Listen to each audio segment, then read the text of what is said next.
ಸರ್ಕಾರ 25,000 ಫೀಸ್ ಕೊಟ್ಟು ರಿಜಿಸ್ಟ್ರೇಷನ್ ಮಾಡಬೇಕು ಆದೇಶ ಮಾಡಿದೆ. ಸರ್, ಅದು ಒನ್ ಟೈಮ್ ರಿಜಿಸ್ಟ್ರೇಷನ್ ಫೀಸ್ ಅಂತ ನೋಡಿ. ಇವತ್ತು ಮೋಸ್ಟ್ಲಿ ಕೇಂದ್ರ ಸರ್ಕಾರ ಇನ್ನೊಂದು ಮಾರ್ಗಸೂಚಿಯನ್ನು ಹೊರಡಿಸಿದೆ. ಸೊ ನನಗೆ ಗೊತ್ತಿರೋ ಪ್ರಕಾರ ಫಾಲೋ ಮಾಡಲೇಬೇಕು. ಇನ್ನೊಂದು, ಇಂಡಿಯಾದಲ್ಲಿ ಭಾಳಷ್ಟು ಜನಕ್ಕೆ ಗೊತ್ತಿಲ್ಲ, ಕೋಚಿಂಗ್ ಸೆಂಟರ್ಸ್ ಟರ್ನ್ ಓವರು 6,000 ಕೋಟಿ ವರ್ಷಕ್ಕೆ. 6,000 ಕೋಟಿ ರಾಜಸ್ಥಾನ್ ಕೋಟಾದಿಂದ ತಗೊಂಡು ಪಕ್ಕದ ಆಂಧ್ರ ಪ್ರದೇಶ್, ತೆಲಂಗಾಣ, ಕರ್ನಾಟಕಕ್ಕೆ ಸೇರಿದ್ರೆ 6,000 ಕೋಟಿ. 6,000 ಕೋಟಿಯಲ್ಲಿ ಸ್ಟ್ರೈಟ್ ಅವೇ ಕೋಚಿಂಗ್ ಸೆಂಟರ್ಸ್ ಅವರು 18% GSTನ ಗೌರ್ಮೆಂಟ್ಗೆ ಕಟ್ತಾರೆ. ಈಗ ನನ್ನ ಸಂಸ್ಥೆನೂ ಅಷ್ಟೇ, ನಾನು 1 ಲಕ್ಷ ಫೀಸ್ ತೊಗೊಂಡ್ರೆ 18,000 ಸ್ಟ್ರೈಟ್ ಅವೇ GST ಕಟ್ತೀವಿ.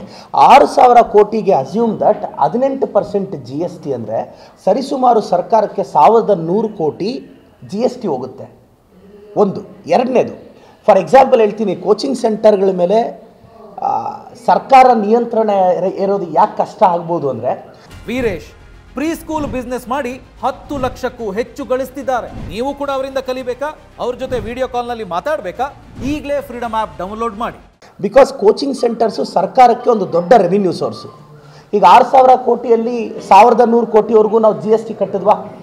ಈಗ ನಮ್ಮ ಪ್ರಾಫಿಟ್ ಮೇಲೆ, ಫಾರ್ ಎಕ್ಸಾಂಪಲ್ ಹೇಳ್ತೀನಿ ಸರ್, ನನಗೊಂದು ಸ್ಟೂಡೆಂಟ್ 1 ಲಕ್ಷ ಕಟ್ಟಿದ್ರು, ನಾನು 18,000 ಮುಲಾಜಿಲ್ಲದೆ GST ಕಟ್ಟಬೇಕು, ನನಗಿನ್ನು 82,000 ಉಳೀತು. ನಾನೊಂದು ಮಗುಗೆ 70,000 ರೂಪಾಯಿ ಖರ್ಚು ಮಾಡಿದೆ, ನನಗೊಂದು ಸ್ಟೂಡೆಂಟ್ಗೆ 12,000 ಉಳೀತು. 12,000ಕ್ಕೆ ಮತ್ತೆ 25% ಇನ್ಕಮ್ ಟ್ಯಾಕ್ಸ್ ಕಟ್ಟಬೇಕು ನಾನು.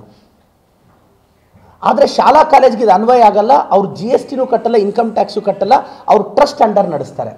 ಆದರೆ ನಮ್ಮ ಕೋಚಿಂಗ್ ಸೆಂಟರ್ಸು ನಾವು 100 ರೂಪಾಯಿಗೆ ಸರಿಸುಮಾರು 40 ರೂಪಾಯಿ ಗೌರ್ಮೆಂಟ್ಗೆ ವಾಪಸ್ ಕೊಡ್ತೀವಿ.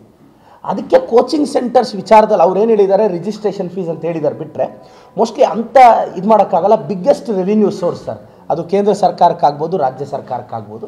ಬಟ್ ಕೋಚಿಂಗ್ ಸೆಂಟರ್ಸ್ ಅವರು ಟ್ಯಾಕ್ಸ್ ಕಟ್ಟೆ ಮಾಡ್ತಿರೋದ್ರಿಂದ ಎಂಥ ಕಠಿಣ ತೀರ್ಮಾನ ಸರ್ಕಾರಗಳು ತೊಗೊಂಡ್ರು ಅದನ್ನು ಫಾಲೋ ಮಾಡೋದು, ನಾನು ಒಂದು ಕೋಚಿಂಗ್ ಸೆಂಟರ್ ಮುಖ್ಯಸ್ಥನಾಗಿ ನಮ್ಮ ಆದ್ಯ ಕರ್ತವ್ಯ ಸರ್.